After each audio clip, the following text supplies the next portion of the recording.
এটি নিউজ দেখছেন। দর্শক, আমন্ত্রণ জানাচ্ছি ইসলামী ব্যাংক হ্যাপেনিং পয়েন্টের আমাদের আজকের আয়োজনে। দর্শক, দেশে চলমান সহিংসতা এবং কারফিউর কারণে গত এক সপ্তাহের বেশি সময়ে সামগ্রিক অর্থনীতিতে প্রায় 1,00,000 কোটি টাকার বেশি ক্ষতি হয়েছে, এমনটাই মনে করছেন অর্থনীতিবিদরা। আজ আমরা এই বিষয়ে আসলে কথা বলার চেষ্টা করব। আমাদের বিষয় নির্ধারণ করা হয়েছে নাশকতা অর্থনীতির ক্ষতি, এবং এই বিষয়ে কথা বলার জন্য আমাদের স্টুডিওতে উপস্থিত রয়েছেন অধ্যাপক doctor Mohammad Selim Uddin, president ICMAB, chairman house building finance corporation. আপনাকে আমন্ত্রণ জানাচ্ছি আমাদের অনুষ্ঠানে। জি স্যার, শুরুতেই আমি আসলে যেটা আপনার কাছে জানতে চাইবো যে কমপ্লিট শাটডাউন যে দিয়েছে শিক্ষার্থীদের যে দাবি ছিল, এই কমপ্লিট শাটডাউনের ফলে বাংলাদেশি টাকায় প্রায় 1,18,000 কোটি টাকা ক্ষতি হয়েছে, এমন একটা আসলে তথ্য দিয়েছে। গতকাল এই তথ্যটা দিয়েছে Bangladesh foreign investors chamber of commerce and industry. কি বলবেন এই বিষয়ে? না, আপনি ঠিকই দিছে। গতকাল আপনি পেপারে দেখবেন যে সবাই বিভিন্ন এই যে ক্ষতি সম্পর্কে, নাশকতায় আপনার যে অনুষ্ঠান, নাশকতায় যে অর্থনৈতিক ক্ষতি, আসলে সবই ঠিক হয়ে আছে।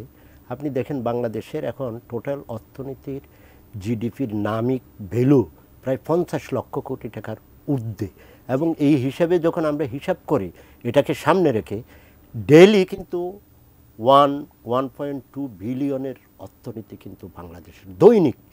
মানে আপনি যদি মনে করেন যে দৈনিক 1 বিলিয়ন বা 1.2 বিলিয়ন ডেইলি, কিন্তু আমার অর্থনীতিতে ক্ষতি হয় কিন্তু 14,400 কোটি টাকা অথবা 12,000 কোটি টাকা, এরকম কিন্তু আপনি হিসাব করতে পারেন। ধরেন 8 দিনের কেউ কেউ হিসাব করতেছে এই চলমান শাটডাউন বা আন্দোলন, যে মারাত্মক সন্ত্রাসী কর্মকাণ্ডে, বিশেষ করে আন্দোলন নিয়ে কোনো ধরনের কোয়েশ্চেন নেই। আন্দোলনকে পুঁজি করে যে সমস্ত ধ্বংসাত্মক এবং ব্যবসা বাণিজ্য, এবং পরবর্তীতে সরকার কিন্তু এটাকে ট্যাকেল করতে গিয়ে কারফিউ জারির থেকে এবং জানমালের নিরাপত্তা করতে গিয়ে অর্থনীতির বিপুল পরিমাণ ক্ষতি হয়েছে। আমি যেটা আপনাকে বললাম যে 1 বিলিয়নও যদি আপনি ধরেন বা 1.2 বিলিয়ন যদি ডেইলি ধরেন, 120 টাকা করে যদি আপনি এটাকে ধরেন 14,000 বা 12,000 কোটি টাকা আপনি ধরতে পারেন, তার 8-12-96,000 কোটি টাকা। বা এটা একটা এস্টিমেশন, কিন্তু সরকার অলরেডি কোন কোন খাতে কোথায় কিভাবে কত টাকা খরচ হলো, ক্ষতি হলো, এই ক্ষতিটা আপনি দেখবেন যে আমি আপনাকে বলি, এটা অর্থনীতিতে বিভিন্নভাবে, এটাকে বিভিন্ন পোর্টফোলিওতে অর্থনীতিতে কিন্তু মারাত্মকভাবে আঘাত এনেছে। আপনি একটা হচ্ছে প্রত্যক্ষ কতগুলি ক্ষতি হয়েছে সরকার এবং বেসরকারি। সরকারিতে আপনি দেখবেন যে যতগুলো এই আন্দোলনের নামে সন্ত্রাসী কর্মকাণ্ড করে সরকারের বিভিন্ন স্থাপনা, এখানে সময়ের বেশি নাই বলে বিভিন্ন, এটা সারা দেশ সারা জাতি এটা দেখেছে, এবং মোটামুটি সব ক্ষেত্রে এবং অর্থনীতিতে আপনি শুধু এক ইন্টারনেটের কারণে এবং ফিজিক্যাল আমার ফ্যাক্টরিগুলি বন্ধ থাকার কারণে আপনার দেখবেন যে এখানে বিপুল পরিমাণ ক্ষতি সাধিত হয়েছে। এই ক্ষতিগুলো কিন্তু আস্তে আস্তে অলরেডি বেসরকারি উদ্যোগে তারা তাদের ক্ষতি নিরূপণ করবে এবং সরকারি উদ্যোগে নিরূপণ করবে। আপনি দেখবেন যে এটা এই আঘাতের ক্ষতিটা একটা বের হবে। আপনাকে এটা বলে এই আঘাতটা, আমি যেটা বলছিলাম, এখানে প্রত্যক্ষ ক্ষতি আছে, পরোক্ষ ক্ষতি আছে, পরিচিত ক্ষতি আছে। অর্থনীতিতে এই 3 ধরনের ক্ষতিকে যোগ করলে টোটাল ক্ষতিটা একমাত্র বের করতে পারবে। এবং সবচাইতে যেটা ইনভ্যালুয়েবল ক্ষতি, আপনি শুধু 1,18,000 কোটি টাকা বললেন, সেটা হচ্ছে দেশের বাইরে এই সমস্ত আন্দোলন, জ্বালাও পুরাও সন্ত্রাসী কর্মকাণ্ডে যে সমস্ত ইমেজের ক্ষতি হয়েছে, এটার কিন্তু ভ্যালুতে কিন্তু আপনি পাবেন না।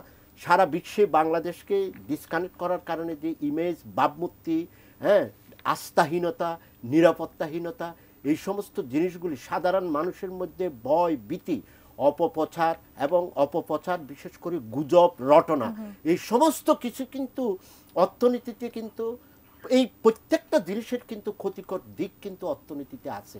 আপনি যদি, কারণ আমাদের এটা মনে রাখতে হবে, কোনো মানুষের মৃত্যু, আন্দোলনে কোনো কিছু, যে কোনো মৃত্যুই পীড়াদায়ক, যে কোনো মৃত্যুই কাম্য নয়, কিন্তু এই সমস্ত জিনিসকে ঘুরে একটা বললাম যে ফিজিক্যাল ক্ষতি করলো, এটা অর্থনীতিতে যেটা দেখা যায় না, তথ্য সন্ত্রাস বলি অথবা অপপ্রচার বলি, রটনা বলি, এই সমস্ত জিনিসগুলো, এই সব জিনিস আপনি বললেন যে কি মনে করেন, আপনি 1,18,000 কোটি টাকার ক্ষতি নিয়ে এখন ফিরিস্তি নিয়ে আসছেন। আমি যে জিনিসগুলি বললাম, এগুলিকে যদি মানিটারিতে কনভার্ট করেন, এই অপপ্রচার কতদিন ধরে চলবে, এই ধরনের তথ্য সন্ত্রাস কতদিন ধরে থাকবে, এই আস্থাহীনতা কখন ফিরে আসবে, এই নিরাপত্তা বিঘ্নিত হয়েছে, এটা কখন ফিরে আসবে, এই সমস্ত জিনিস যতদিন পর্যন্ত কন্টিনিউয়াসলি চলতে থাকবে ততদিন পর্যন্ত কিন্তু অর্থনীতিতে ক্ষতিকর প্রভাব পড়তে থাকবে। তাই আমরা বলবো যে এই সমস্ত ক্ষতিকর জিনিসগুলোকে অচিরেই নিষ্পত্তি করতে হবে, নাইলে অর্থনীতিতে এটার ক্ষতির বিশাল একটা ক্ষতির দিকে আমরা তারা যাব। কিন্তু 1,18,000 কোটি টাকার কথা বলেছে এবং সেই সাথে বলেছে যে এই ক্ষতির পরিমাণ দিন দিন বাড়ছে। বাড়ছে। তার মানে সামনে আরো বেশি ক্ষতির পরিমাণ হয়তো আমরা দেখতে পারবো। আর রপ্তানিমুখী যেসব শিল্প রয়েছে সেগুলো বন্ধ রয়েছে মোটামুটি, এবং সেক্ষেত্রে আমদানির ক্ষেত্রে অতিরিক্ত বিলম্ব শুল্ক নির্ধারণ করা হয়েছে, যেটা হচ্ছে একটা প্রভাব পড়ছে বিভিন্ন ধরনের রপ্তানিমুখী পণ্য, এবং রপ্তানিমুখী যেসব আমাদের শিল্প কারখানা রয়েছে এগুলো বন্ধ রয়েছে। না আপনাকে, হ্যাঁ ঠিক আছে, থ্যাংক ইউ, আপনাকে কারেক্ট করি, আমাদের রপ্তানি শিল্প সব বন্ধ এখন নাই, সবগুলো আমার মনে হয় যে সবগুলো রপ্তানি শিল্প কিন্তু চালু হয়ে গেছে এবং অলমোস্ট মানে নর্মালসির দিকে কিন্তু আমরা যাচ্ছি। এবং ওরা যেটা আমি বলবো, এবং সরকার যে ব্যবসায়ীদের ক্ষতি নির্ধারণ, এবং তারা যেটা বলছে আপনি চিটাং পোর্ট অর্থাৎ পোর্টগুলিতে যে ড্যামারেজ অলরেডি সরকার এগুলি ডিক্লার দিয়ে দিচ্ছে, বিভিন্ন পোর্ট অথরিটি এনবিআর থেকে ডিক্লার দিয়ে দিচ্ছে, তারা এটা মওকুফ করে দিবে ডিলে, এবং 1 সপ্তাহ বিনামূল্যে মানে তার পণ্য কিন্তু বন্দরে থাকতে পারবে। 2 নম্বর, আপনি ব্যাংকিং এবং এগুলিতে আসেন, সেখানে কিন্তু ডিলে সুদ, ইভেন কি ক্রেডিট কার্ড থেকে আরম্ভ করে ব্যবসায়িক এগুলো সক্রিয় বিবেচনাধীন আছে, এবং কিছু কিছু ক্ষেত্রে যে সমস্ত ডিলে মাসুল এগুলো কিন্তু মাফ করে দিয়েছে। এবং ব্যবসায়ীরা, কারণ অর্থনীতির প্রাণ হচ্ছে বেসরকারি খাত, 80% অর্থনীতিকে কন্ট্রোল করে, অলরেডি ব্যবসায়ীদের সাথে বৈঠকে বসে ব্যবসায়ীরা যে সমস্ত দাবি দেওয়া তাদের অসুবিধার কথা বলেছেন, সেই অসুবিধাগুলোকে কিন্তু অলরেডি কগনিজেন্সে নিয়েছে সরকার, ইতিবাচকভাবে নিয়েছে, এবং এইগুলোকে করতে হবে। এবং আমি বলতে চাই যে প্রত্যেকটা ব্যবসার ক্ষেত্রে, আগের আলোচনার রেশ ধরে আমি আপনাকে বলতে চাই, প্রত্যেকটা ব্যবসার ক্ষেত্রে ব্যবসায়ী, বিনিয়োগকারী, ইভেন ক্রেতা বিক্রেতা সবাই যাতে তার মানে কেনাকাটা থেকে আরম্ভ করে, উৎপাদন থেকে আরম্ভ করে, বিপণন থেকে আরম্ভ করে, যাতে কোনো প্রতিবন্ধকতা আছে এই কথা যাতে মনে না হয়, এই রকম কার্যক্রম আশা করি যে সরকার নিচ্ছে এবং নিতে থাকবে। কারণ নিতে বাধ্য, না নিলে আমার অর্থনীতিকে পুরা দমে আমার মেইন স্ট্রিমে আনতে হবে। জি, আপনি বিনিয়োগকারীদের কথা বলছিলেন, অর্থনীতিতে বিনিয়োগকারীদের ভূমিকা আমরা আসলে জানি যে কতটা, কিন্তু এই একটা অস্থির পরিবেশে আসলে বিনিয়োগকারীরা কিভাবে আসলে বাংলাদেশে আবারও বিনিয়োগ করবে, এই বিষয়ে আরো কথা বলবো। একটা বিরতির সময় হয়েছে, দর্শক এই পর্যায়ে একটা বিরতি নিচ্ছি, সঙ্গেই থাকুন।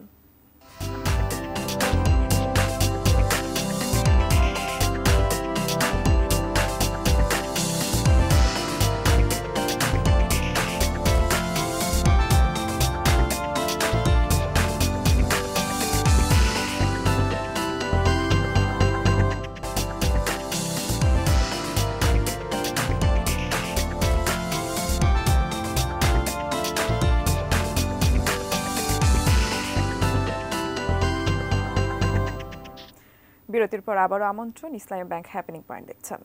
দর্শক, আজ আমাদের সঙ্গে উপস্থিত রয়েছেন অধ্যাপক ডক্টর মোহাম্মদ সেলিম উদ্দিন, আপনাকে আরও একবার আমন্ত্রণ জানাচ্ছি। বিরতিতে যাবার আগে বলছিলাম, বাংলাদেশে এই পরিস্থিতিতে একটা বিনিয়োগের আসলে বিনিয়োগ বৃদ্ধির এবং বিনিয়োগের একটা আশঙ্কা তৈরি হচ্ছে, কি বলবেন এই বিষয়ে? আমি আপনাকে বলি যে অর্থনৈতিক বর্তমানে যে ক্ষতি এবং তার বিনিয়োগ পরিবেশ, যে কোনো দেশের বিনিয়োগ পরিবেশ কিন্তু রাজনৈতিক স্থিতিশীলতার উপর নির্ভর করে। অর্থনৈতিক স্থিতিশীলতা রাজনৈতিক স্থিতিশীলতার উপর নির্ভরশীল, বা বিনিয়োগের পরিবেশটা। আমি বলবো যে এই যদি আমরা শুধু এই আন্দোলনকে জ্বালাও পুরো এই যে সহিংস যে মানে ক্ষতির, এটা আমি আগেই বলছি, এটা ভাবমূর্তি নষ্ট করেছে। আপনি এটার থেকে কোয়েশ্চেনটা করলেন যে এই ভাবমূর্তি, প্রথমটা হচ্ছে আমাদের যেটা আমাদের করতে হবে বলে আমি মনে করি, এবং সরকারও এটা করে যাচ্ছে, যে একটা হচ্ছে মানে আপনার রাজনৈতিক সমঝোতা, অর্থাৎ দেশের রাজনৈতিক স্থিতিশীলতার জন্য রাজনৈতিক স্থিতিশীলতা এত বছর 15 বছর ধরে ছিল বলেই অনেকটা আমরা কিন্তু এরকম উন্নতির শিখরে পৌঁছতে পারছি। এখন আমাদেরকে মনে রাখতে হবে যে এটাকে বিশেষ করে সন্ত্রাসী রাজনৈতিক সমঝোতা বা স্থিতিশীলতা বলতে আমি এখানে বোঝাচ্ছি যে বিশেষ করে সন্ত্রাসী কর্মকাণ্ড এবং জননিরাপত্তাহীনতা হ্যাঁ, এবং আস্থা, এগুলি সরকারকে প্রথমেই তার মানে যে কোনোভাবেই হোক এটা অর্জন করতে হবে। 2 নম্বর হচ্ছে, এবং এই যাতে ভাবমূর্তি, নিরাপত্তাহীনতা, আস্থাহীনতা নষ্ট করার ক্ষেত্রে যদি কোনো ধরনের অপপ্রচার চলে থাকে, রটনা চলে থাকে, এই সমস্ত জিনিসকে আমাদের সব পক্ষের, এখানে কিন্তু সরকারের একার পক্ষে কিন্তু এটা সম্ভব নয়। সবাইকে মানে আপামর জনগোষ্ঠীকে কিন্তু এটা রিয়েলাইজ করতে হবে। এই ধরনের সন্ত্রাসী, জ্বালাও পোড়ো, সরকারি স্থাপনা ক্ষতি, বিভৎস মানে এই জিনিসগুলো দিয়ে এগুলি দেশের দিন দিন শুধু বিনিয়োগ না, টোটাল অর্থনীতি, জনজীবনে কিন্তু ক্ষতি হবে। এবং এটা কিন্তু তখন অর্থনৈতিকভাবে একটা অকার্যকর দেশের দিকে কিন্তু যাইতে পারে। এই জন্য আমাদেরকে এটা আমাদের সরকার থেকে আরম্ভ করে সবাইকে সতর্ক থাকতে হবে, এই জিনিসটা করতে হবে। এটা হচ্ছে যে ইমিডিয়েট। এবং এরপরে যে আমাদের অর্থনীতিতে যেভাবে ক্ষতি হয়েছে, সেই অর্থনীতিতে এই ক্ষতিগুলো পূরণ করার জন্য সরকারের যে সমস্ত সুবিধা দেয়, বিশেষ করে আইনি সহায়তা থেকে আরম্ভ করে ডুইং বিজনেসের সমস্ত, এবং এটাকে ফাস্ট ট্র্যাক বিজনেস রিকভারি অথবা fast track for creating good environment, business environment, মানে ফাস্ট ট্র্যাকে গিয়ে যে আমার টোটাল বিজনেস এনভায়রনমেন্ট, মানুষের আস্থা অর্জন থেকে আরম্ভ করে, নিরাপত্তা দেওয়া থেকে আরম্ভ করে, এবং মানুষ যাতে এই যে ঘটনা মানে অপপ্রচারে যাতে বিভ্রান্ত না হয়, এই ক্ষেত্রে সরকারকে এবং সমস্ত জনগোষ্ঠীকে যারা যেখানে আছে তাদেরকে ভূমিকা পালন করতে হবে। তখনই একমাত্র আমার এই আস্থাহীনতা উঠে গেলেই বিনিয়োগের আপনি দেখবেন, কারণ বাংলাদেশ এই যে বিনিয়োগের মানে গুড ডেস্টিনেশন। হ্যাঁ, এই ধরনের টোটাল অপপ্রচার দিয়ে অলরেডি সরকারের পররাষ্ট্র মন্ত্রণালয় বলেন, বিভিন্ন মন্ত্রণালয় বলেন, অলরেডি সমস্ত এই যে যারা ডিপ্লোম্যাট আছে ওদেরকে সবগুলো দিয়ে অলরেডি এটাকে মিনিমাইজ করতেছে, এবং আরো কিন্তু উদ্যোগী হইতে হবে। আপনি অপপ্রচার বন্ধের কথা বলছিলেন। অপপ্রচার বন্ধ এবং জননিরাপত্তার কারণে ইন্টারনেট বন্ধ ছিল আমাদের দেশে, আমরা দেখেছি ইন্টারনেট বন্ধ ছিল, এবং এখনো পর্যন্ত কিছু সোশ্যাল সাইট বন্ধ রয়েছে। এক্ষেত্রে ই কমার্স যারা আসলে একেবারে ডিপেন্ড করে বিভিন্ন সোশ্যাল সাইটের উপরে, সেগুলো পুরোপুরি কার্যক্রম বন্ধ রয়েছে। শুধু ই কমার্স শুধু ডিপেন্ড করে না, মানে ই কমার্সের মানে বিশেষ করে ইন্টারনেট ভিত্তিক ডাইরেক্ট বিজনেস আছে, ইনডাইরেক্ট বিজনেস আছে, এবং সব আপনি দেখবেন যে মানে মোস্ট অফ দ্য সেক্টর, হয়তো এটাকে 95% সেক্টর বলেন যে ইট depend on the e commerce বলেন অথবা ইন্টারনেটের উপর নির্ভর করে। এই যে আমাদের আপনি দেখবেন যে যে সমস্ত ধ্বংসযজ্ঞ চালানো হয়েছে তার মধ্যে কিন্তু ডাটা সেন্টার ওয়ান, এবং আরেকটা দেখবেন যে সরকার ফেসবুক বা এগুলোতে হয়তো নিয়ন্ত্রণ মানে স্লো করে দিচ্ছে বিভিন্ন জায়গায়, কিন্তু ওভার দ্য গ্রাউন্ড আপনি যে ফাইবার অপটিক আছে এই সবগুলি জ্বালিয়ে পুড়িয়ে দেওয়া হয়েছে, এবং এই দেশটাকে কিন্তু সারা পৃথিবী থেকে বিচ্ছিন্ন করার একটা অপকৌশল কিন্তু এখানে ছিল। এর কারণে এবং এটার যে মিসইউজ এর কারণে, তার মানে সরকার শুধু বন্ধ করেছে, আমরা এই ডাটা সেন্টারগুলি জ্বালিয়ে পুড়িয়ে দেওয়ার কারণে হয়তো সরকার কিছুটা অপপ্রচারকে রোধ করার জন্য এটা করতে গেছে, কিন্তু এটার দ্বারা বিজনেসের কিন্তু পরিপূর্ণ ক্ষতি হয়েছে। এবং আপনি দেখতেন অলরেডি কিন্তু যে সমস্ত জায়গায় অলরেডি ডাটা সেন্টারকে রিপেয়ার করে সরকার কিন্তু এটাকে পুনঃস্থাপন করেছে, এবং আজকালের মধ্যে হয়তো অন্যগুলো এখন সবাই কিন্তু ব্রডব্যান্ড ইউজ করতে পারতেছে, এবং মোবাইল ইন্টারনেটও অলরেডি চালু হয়ে গেছে। এবং এটা কিন্তু একটা মোক্ষম কৌশল কিন্তু যারা অপপ্রচার চালায় এবং বিশেষ করে বিচ্ছিন্ন করতে চায়, ব্যবসার ক্ষতি করতে চায়, এটাও কিন্তু একটা স্থাপনা, বিরাট ধরনের ইনফ্রাস্ট্রাকচার। তা আশা করি যে সরকার কিন্তু এগুলি তড়িৎ গতিতে, এটা অর্থনীতির ওয়ান অফ দ্য পিলার কিন্তু ভেরি গুড। আমাদের অনুষ্ঠানের সময় একেবারে শেষের দিকে আপনার কাছে আমি শেষ যে প্রশ্নটা করতে চাই সেটা হচ্ছে, করোনা পরবর্তী সময় আমরা দেখেছি যে অর্থনীতিতে একটা ধাক্কা খেয়েছিল বিশ্বের সব দেশের সাথে বাংলাদেশও, সেই একটা ক্ষতি কাটিয়ে উঠতে না উঠতেই আবার একটা অর্থনৈতিক অস্থিরতা। এর থেকে আসলে উত্তরণের কি উপায় রয়েছে এবং একেবারে সংক্ষিপ্ত জানতে চাই। আপনি খুব ভালোভাবে বলছেন। করোনাতে আমরা যে ধাক্কা খেয়েছিলাম সেখানে কিন্তু সেই ধাক্কা আজকের এই ধাক্কা দুটার মধ্যে ডিফারেন্স আছে। করোনাতে ধাক্কা খাওয়ার সাথে সাথে পরবর্তী বছরে আমার জিডিপিটা তখন 3.something কত ছিল, তারপরের বছর কিন্তু 7.8 আমরা জিডিপি অর্জন করেছি, মানে তাড়াতাড়ি আমরা ঘুরে দাঁড়িয়েছি। এর পরের বছর থেকে রাশিয়া ইউক্রেন যুদ্ধে কিন্তু পুরা গ্লোবাল অর্থনীতি টালমাটাল হয়ে গেছে। কিন্তু আমি বলি এই দুটো জিনিসের সাথে এইখানকার ধাক্কা খাওয়াটা কিন্তু বিরাট একটা পার্থক্য রয়েছে, বুঝছেন। এখানে সেখানে কিন্তু এমন করে না, এখানে জনজীবনকে প্যারালাইজ করে ফেলছে এবং সমস্ত স্থাপনার যে সমস্ত ইনফ্রাস্ট্রাকচারগুলি অসম্ভব দরকারি ব্যবসা বাণিজ্যের জন্য, মানুষের মন ভেঙে দেওয়ার জন্য যে সমস্ত মানে স্থাপনাতে এইরকম, এটা কিন্তু কোটা আন্দোলনের ছাত্ররাই করে নাই, এখানে কিন্তু এই আন্দোলনকে পুঁজি করে যারা কিন্তু এই দেশের ভালো চায় না, আমি বলবো যে কারণ ভালো চায় না, এখানে ছাত্ররা কিন্তু এখানে কখনো এসব সন্ত্রাসী কর্মকাণ্ডে কিন্তু স্থাপনা ভাঙ্গা আমার মনে হয় এটা কখনো এরা জড়িত না, এই সমস্ত করে ফেলছে। সুতরাং এটা এমন জায়গায় করণীয় হচ্ছে যে সমস্ত কারণে এরকম দেশকে কিন্তু অকার্যকর, অর্থনীতিতে পঙ্গু করার বা পিছিয়ে দেওয়ার, সারা বিশ্ব থেকে বিচ্ছিন্ন থাকার এরকম যারা অপকৌশল নেয় এগুলো করে, শুধু সরকার না, আমি বলছি সবার সাথে সম্মিলিতভাবে আমাদের এই অনাস্থার জায়গাটাকে, এই অনাস্থা সৃষ্টি করারটাকে আস্থায় নিয়ে আসতে হবে এবং নিরাপত্তা আমাদেরকে সৃষ্টি করতে হবে এবং ভাবমূর্তি উজ্জ্বল করতে হবে, নাইলে এবং আমাদের এবং বলবো যে আপনাকে ম্যাক্রো লেভেলে আমি বলবো যে আমার ব্যবসা বাণিজ্য আগেও বলছি সবগুলি চালু করার ক্ষেত্রে এক্সটেন্ডেড সরকারের যত ধরনের কি সাহায্য সহযোগিতার সাপোর্ট দরকার, স্ট্র্যাটেজি দরকার, নীতি পলিসি দরকার, এগুলি ব্যবসায়ীদেরকে এই টোটাল অর্থনীতির প্রত্যেকটা খাতকে দিতে হবে। খাতকে দেওয়ার ফলে আপনি দেখবেন যে এক্সটেন্ডেড ওয়ার্ক করে, বিশেষ করে গ্যাস, ইলেকট্রিসিটি, পানি, বিদ্যুৎ, তারপরে